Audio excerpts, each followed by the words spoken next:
കിനാവിൻ പ്രണയവനിയിൽ അലിഞ്ഞു ചേർന്ന രാഗമായി ഹബീബിൻ മധുനുകരുമാ മനം കവർന്ന താളമായി.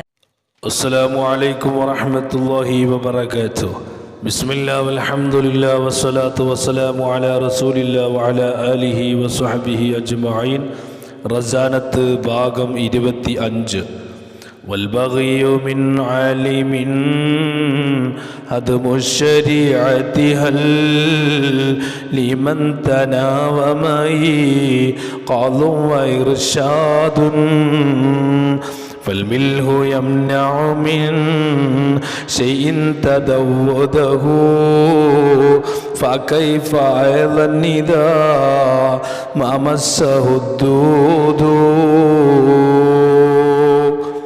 والبغي من عالم പണ്ഡിതനിൽ നിന്നുള്ള അക്രമം ഹദ്മു ശരീഅത്തി ഇസ്ലാം മതത്തിനെ പൊളിക്കലാണ്. ഹല്ലിമൻ ഒരുത്തനിക്കുണ്ടോ തനാവമ അവർ ഉറക്കം അഭിനയിച്ചു.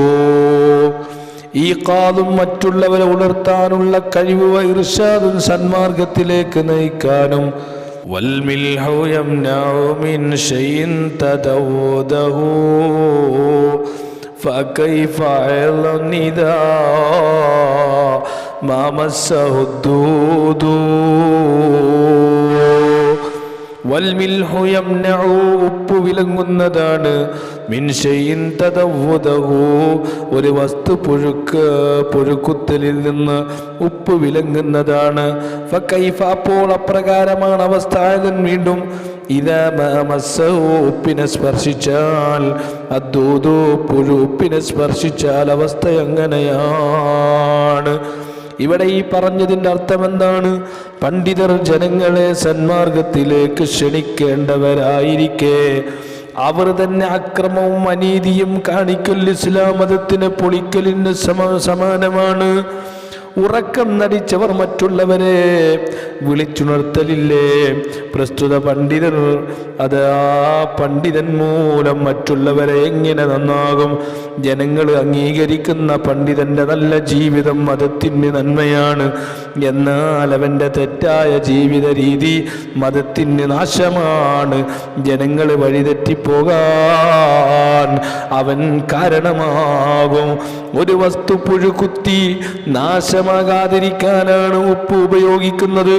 എന്നാൽ ഉപ്പ് തന്നെ പുഴു കുത്തിയാൽ പിന്നെ എന്തു ചെയ്യും? അശ്രദ്ധ എന്ന ഉറക്കത്തിൽ പണ്ഡിതനായാൽ സാധാരണ ജനങ്ങളെ അവൻ എങ്ങനെ നന്നാക്കും? ഒരിക്കലും കഴിയില്ല. ഇസ്ലാം മതം കൊണ്ട് പലർക്കും ഉയർച്ചയും മറ്റു പലർക്ക് തകർച്ചയും സംഭവിക്കുമെന്ന് നബി സല്ലല്ലാഹു അലൈഹി വസല്ലമ പറയുന്നു.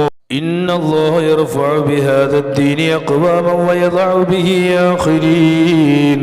നിശ്ചയം അല്ലാഹു ഇസ്ലാം ദീന് കൊണ്ട് ഒരു വിഭാഗത്തിനെ ഉയർത്തുകയും മറ്റൊരു വിഭാഗത്തിനെ താഴ്ത്തുകയും ചെയ്യും. മിർഖാത്തിൽ ഇത് രേഖപ്പെടുത്തിയിരിക്കുന്നു. അല്ലാഹുവിനെ ഇബാദത്ത് ചെയ്യൽ കൊണ്ട് ഉയർച്ചയും അതില്ലാതിരിക്കുമ്പോൾ തകർച്ചയും കിട്ടും. കേവലം തറവാട് കൊണ്ട് പ്രയോജനമൊന്നുമില്ല. ഉമർ റളിയല്ലാഹു അൻഹു പറയുന്നു, യഹ്ദിമുൽ ഇസ്ലാമ സല്ലത്തുൽ ആലിം. പണ്ഡിതന്റെ തെറ്റ് ഇസ്ലാമിനെ പൊളിക്കും. മിഷ്കാത്തിൽ ഇത് രേഖപ്പെടുത്തിയിരിക്കുന്നു. അതുകൊണ്ട് അല്ലാഹു സുബ്ഹാനഹു വ തആല പണ്ഡിതന്മാരെ മുഴുവനും നല്ല ഖൈറായ നിലക്കുള്ള പാതയിൽ അല്ലാഹു ഉയർത്തിത്തരട്ടെ. ദീന് പോലെ വളർത്താനും അതിനു വേണ്ടി പ്രവർത്തിക്കാനും ആ ദീനിലായി ജീവിക്കാനും ദീനിലായി മരിക്കാനും അല്ലാഹു തൗഫീഖ് പ്രദാനം ചെയ്യുമാറാകട്ടെ. ഒരു പണ്ഡിതനെ കൊണ്ട് നാശം വിതക്കുന്നൊരവസ്ഥ അല്ലാഹു തരാതിരിക്കട്ടെ. ആമീൻ യാ റബ്ബൽ ആലമീൻ. അസ്സലാമു അലൈക്കും വറഹ്മത്തുള്ളാഹി വബറകാതുഹു.